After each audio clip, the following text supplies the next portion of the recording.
Hello friends, welcome to my channel education point. Friends, जो लोग भी प्रयोगशाला परिचारक परीक्षा की तैयारी कर रहे हैं उनके लिए ये क्लास काफ़ी इम्पोर्टेंट होने वाली है, क्योंकि सीजी व्यापम में पूछे जाने वाले भर्ती परीक्षाओं में बायोलॉजी सब्जेक्ट से उन चुने हुए क्वेश्चंस को लिया गया है इस वीडियो में, जो कि आपके आने वाले प्रयोगशाला परिचारक परीक्षा के लिए काफ़ी महत्वपूर्ण होगा। तो इस वीडियो को एंड तक देखिएगा, क्योंकि अच्छे अच्छे एमसीक्यूज हैं इस पूरे वीडियो में। तो चलिए देखते हैं पहला क्वेश्चन। केला किस विटामिन का एक अच्छा स्रोत है? Option A vitamin A, option B vitamin C, option C vitamin D, option D vitamin B. तो केला जो है वो कौन से विटामिन का एक अच्छा स्रोत होता है? तो विटामिन ए बिल्कुल नहीं। हाँ, विटामिन ए मत लगाइएगा। इसका सही आंसर है ऑप्शन डी, विटामिन बी। केला जो है विटामिन बी का एक अच्छा स्रोत होता है। ठीक है। केला को इंग्लिश में क्या बोलते हैं? बनाना, है ना। तो इससे आप याद रखिएगा विटामिन बी। ठीक है। लेकिन बाकी विटामिन के बारे में भी जान लीजिए। जो विटामिन ए है ये किसका अच्छा स्रोत होता है? तो गाजर का। ठीक है। विटामिन बी हो जाएगा आपका केला। और विटामिन डी ये किसका अच्छा स्रोत होता है? तो मछली के कॉड लिवर का। मछली के कॉड लिवर ऑयल, ठीक है, लिवर ऑयल का याद रखिएगा।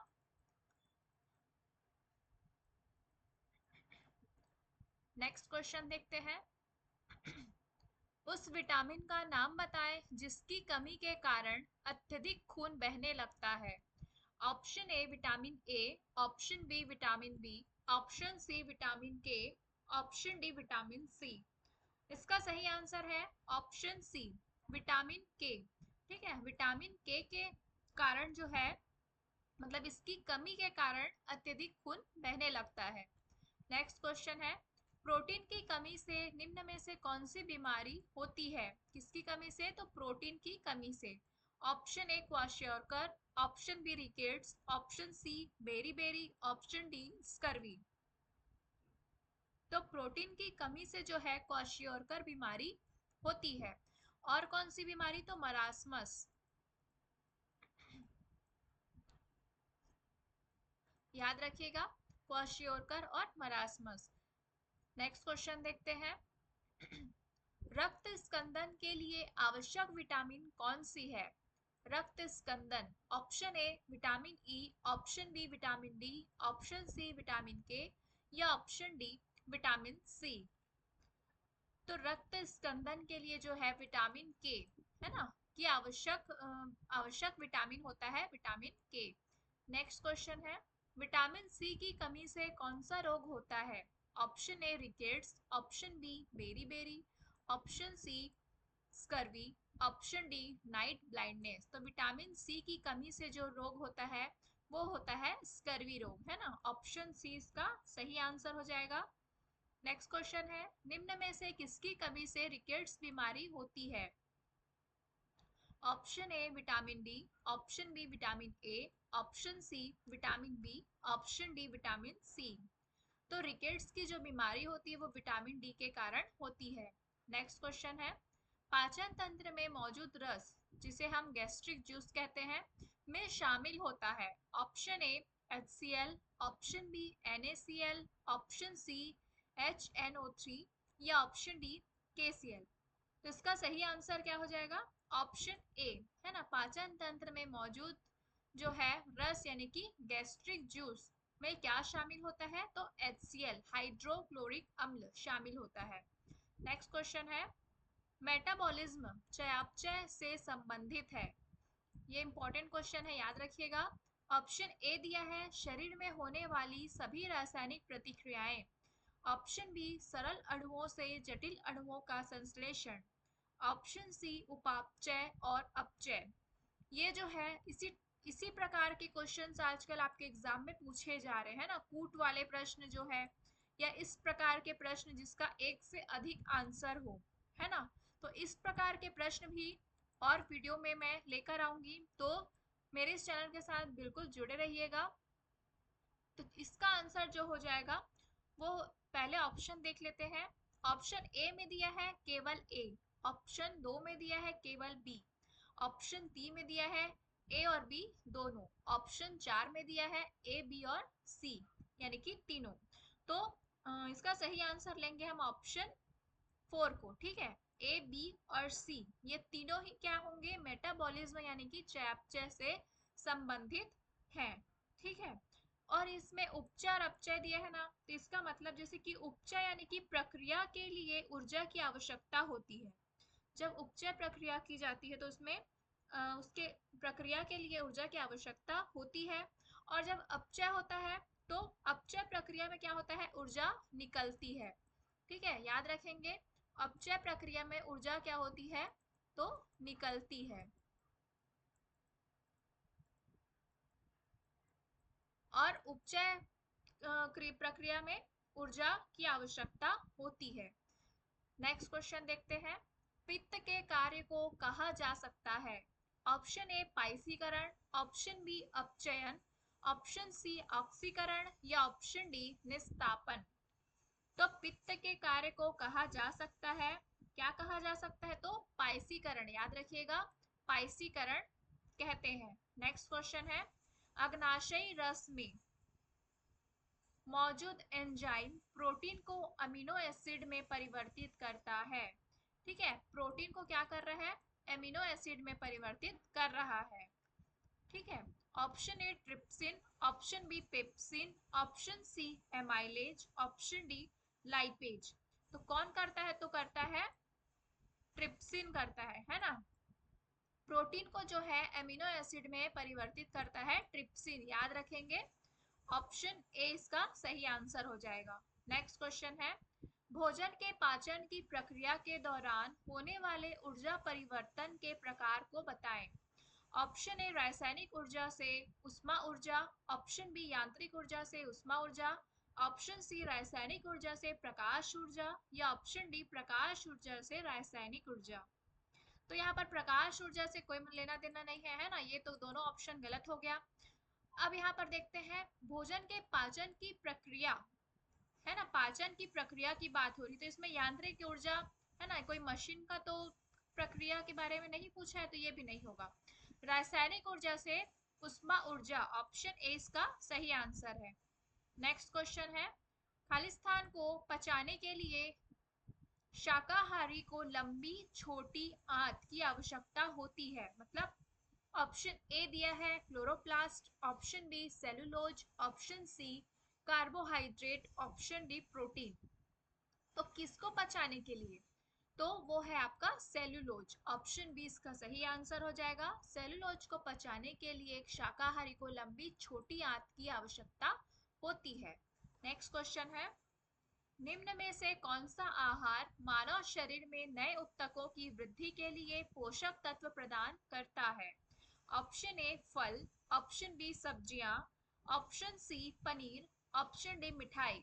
तो इसमें कौन सा आहार है जो मानव शरीर में नए उत्तकों की वृद्धि के लिए पोषक तत्व प्रदान करता है, तो वो हो जाएगा आपका ऑप्शन सी पनीर। ठीक है, सब्जियां मत लगा दीजिएगा, पनीर में प्रोटीन पाया जाता है। तो नए उत्तकों की वृद्धि के लिए जो है वो प्रोटीन आवश्यक होता है ना, तो इसलिए इसका सही आंसर हो जाएगा option C paneer. Next question है, अनाक्सी श्वसन का अंतिम उत्पाद होता है। अनाक्सी श्वसन का अंतिम उत्पाद होता है, ऑप्शन ए CO2 तथा जल, ऑप्शन बी फ्यूमेरिक अम्ल, ऑप्शन सी लैक्टिक अम्ल या ऑप्शन डी पायरुविक अम्ल। तो अनाक्सी श्वसन का अंतिम उत्पाद जो होता है वो लैक्टिक अम्ल होता है, ऑप्शन सी इसका सही आंसर है। नेक्स्ट क्वेश्चन है, ऊर्जा का उपयोग करते हुए पायरुविक का विघटन कहाँ होता है। ऑप्शन ए अग्नाशय, ऑप्शन बी यकृत, option C mitochondria, option D नाभिक। इसका सही आंसर है ऑप्शन सी माइटोकॉन्ड्रिया में। ठीक है, ऊर्जा का उपयोग करते हुए पायरुविक का विघटन जो होता है वो माइटोकॉन्ड्रिया में होता है।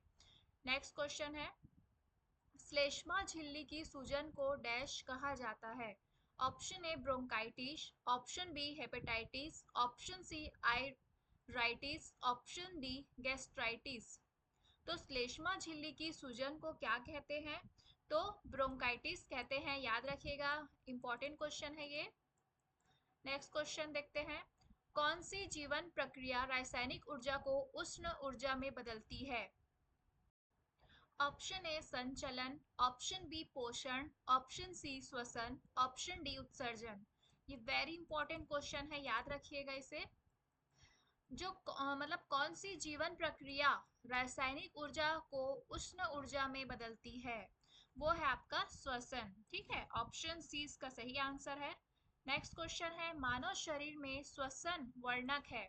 Option A pheomelanin, option B haemoglobin, option C melanin, option D eumelanin.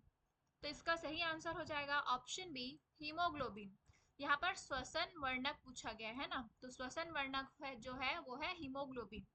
Next question है, हमारे शरीर में ऊर्जा प्रदान करने के लिए निम्नलिखित में से कौन सा O2 से जुड़ता है, यानी कि ऑक्सीजन से जुड़ता है? Option A glycogen, option B वसा अम्ल, option C amino acid, option D glucose.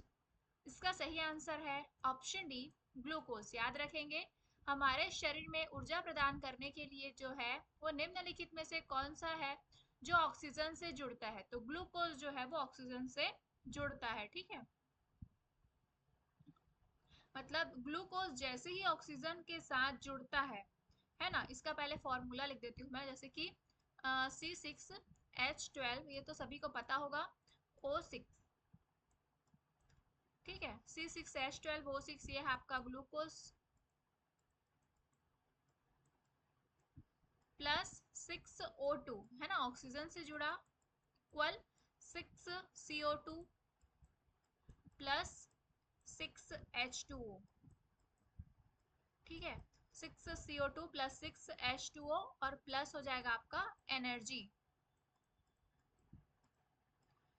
ठीक है, तो ग्लूकोज जैसे ही ऑक्सीजन के साथ जुड़ता है ना, और 6 कार्बन डाइऑक्साइड के अणु और 6 जो है वो जल के अणु में क्या होता है, टूटता है, और साथ ही एनर्जी भी प्रदान करता है। ठीक है, तो इसका सही आंसर है option D glucose. Next question है, डैश की अनुपस्थिति में अवायवीय श्वसन होता है? Option A oxygen, option B ozone, option C carbon monoxide, option D carbon dioxide. इसका सही आंसर है ऑप्शन ए, क्योंकि यहाँ पर अवायवीय श्वसन बोला है ना, तो इसमें ऑक्सीजन की क्या होगी, अनुपस्थिति होगी। तो ऑप्शन ए इसका सही आंसर है। नेक्स्ट क्वेश्चन है, सांस लेने की प्रक्रिया में डैश शामिल है? ऑप्शन ए प्रश्वसन और निःश्वसन, ऑप्शन बी कोशिकीय श्वसन और किण्वन, ऑप्शन सी स्फीति और विस्तारण, ऑप्शन डी अनुगमन और निगमन। तो सांस लेने की प्रक्रिया में जो है वो प्रश्वसन और निःश्वसन शामिल होते हैं। नेक्स्ट क्वेश्चन है, ऑक्सीजन की उपस्थिति में ग्लूकोज का CO2 एवं जल में ऊर्जा निर्मुक्त होने के साथ पूर्ण रूपांतरण होने को कहते हैं? ऑप्शन ए वायु श्वसन, ऑप्शन बी अवायु श्वसन, ऑप्शन सी ग्लाइकोलिसिस, या ऑप्शन डी जल अपघटन। तो उसे हम वायु श्वसन कहते हैं। ठीक है, जब ऑक्सीजन की उपस्थिति में ग्लूकोज का कार्बन डाइऑक्साइड एवं जल में ऊर्जा निर्मुक्त होने के साथ पूर्ण वायु रूपांतरण होने को हम कहते हैं वायु श्वसन। याद रखिएगा। नेक्स्ट क्वेश्चन है, हमारी छोड़ी हुई सांस की हवा में कार्बन डाइऑक्साइड की मात्रा लगभग कितनी होती है? भी इंपॉर्टेंट क्वेश्चन है, परसेंट याद रखिएगा इसका। वो हो ऑप्शन ए है 4%, ऑप्शन बी 8%, ऑप्शन सी 12%, या ऑप्शन डी 16%। तो वो है आपका ऑप्शन ए 4%। नेक्स्ट क्वेश्चन है, कोयला के खान में प्रमुख प्रदूषक गैस है? Option A CH4, option B CO, option C CO2, option D SO2। इसका सही आंसर है ऑप्शन डी SO2, यानी कि सल्फर डाइऑक्साइड। ठीक है, क्या है, तो सल्फर डाइऑक्साइड। कोयले के खान में प्रमुख प्रदूषक गैस जो होती है वो सल्फर डाइऑक्साइड SO2 होती है। नेक्स्ट क्वेश्चन है, सामान्य मानव रक्त है। ऑप्शन ए उदासीन, ऑप्शन बी थोड़ा अम्लीय, ऑप्शन सी अम्ल या क्षार में परिवर्तनशील, ऑप्शन डी थोड़ा क्षार। तो इसका सही आंसर क्या होगा? ऑप्शन डी, थोड़ा क्षार। थोड़ा अम्लीय नहीं होता, ठीक है, याद रखेंगे, थोड़ा क्षारीय होता है सामान्य मानव रक्त जो है। तो मानव रक्त का जो पीएच होता है वो कितना होता है, याद रखेंगे, 7.4 होता है, ठीक है, 7.4 होता है। तो मतलब ये क्षारीय हो गया है ना, 7 से ज्यादा हो गया है 7.4, तो ये क्या हो गया आपका, क्षारीय होता है। नेक्स्ट क्वेश्चन देखते हैं, एक स्वस्थ व्यक्ति का रक्त दाब होता है। ऑप्शन ए 90/60, ऑप्शन बी 200 से 110, ऑप्शन सी 120/80, ऑप्शन डी है 140/60।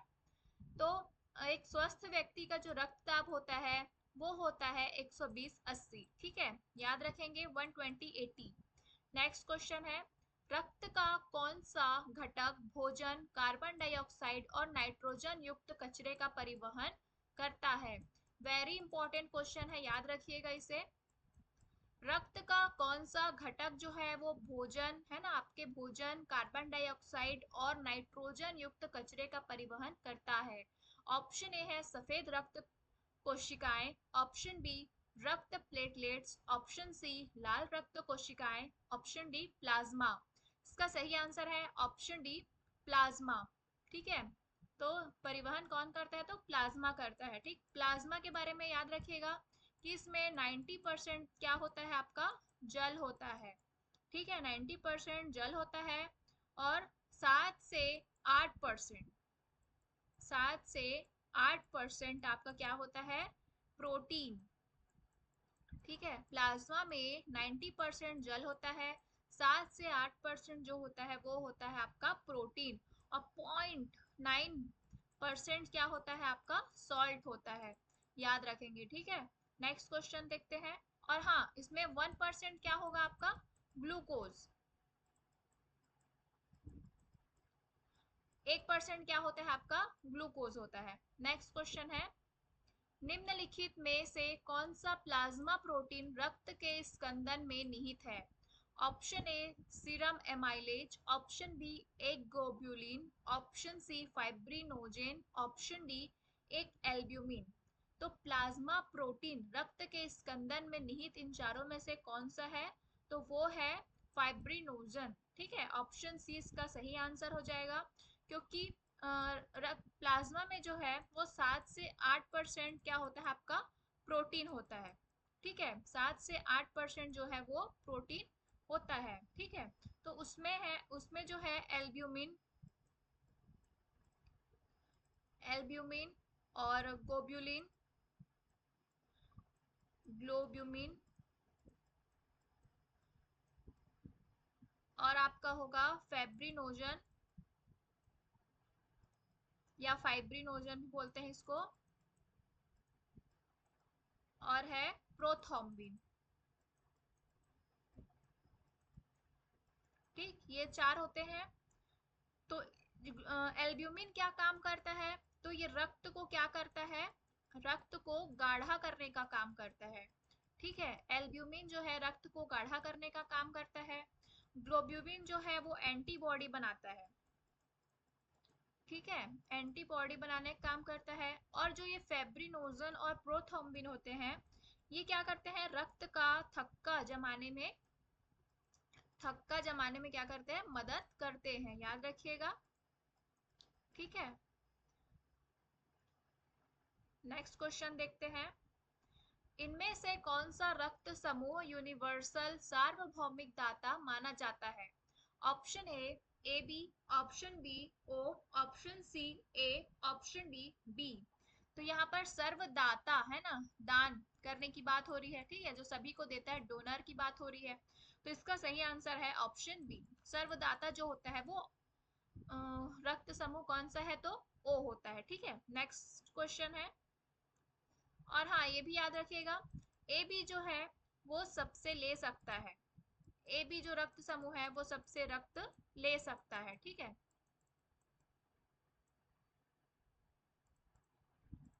नेक्स्ट क्वेश्चन है, मानव शरीर के रक्त का पीएच स्तर होता है। ऑप्शन ए 7.0 से 7.4, ऑप्शन बी 6.0 से 6.8, ऑप्शन सी 6.0 से 7.0, ऑप्शन डी 7.0 से 8.6। इसका सही आंसर है जो 7.4 से लगा लीजिएगा, है ना। ऑप्शन ए इसका सही आंसर है, 7.0 से 7.4। तो ये थे आज के टॉप 30 एमसीक्यूज। इन 30 एमसीक्यूज में आपके कितने क्वेश्चन सही हुए मुझे कमेंट बॉक्स में कमेंट करके ज़रूर बताइएगा। और ये वीडियो आपको पसंद आई हो, आपके एग्जाम पॉइंट ऑफ व्यू से आपको हेल्पफुल लगी हो थोड़ी सी भी, तो वीडियो को लाइक शेयर करना बिल्कुल मत भूलिएगा। तो थैंक यू फॉर वॉचिंग।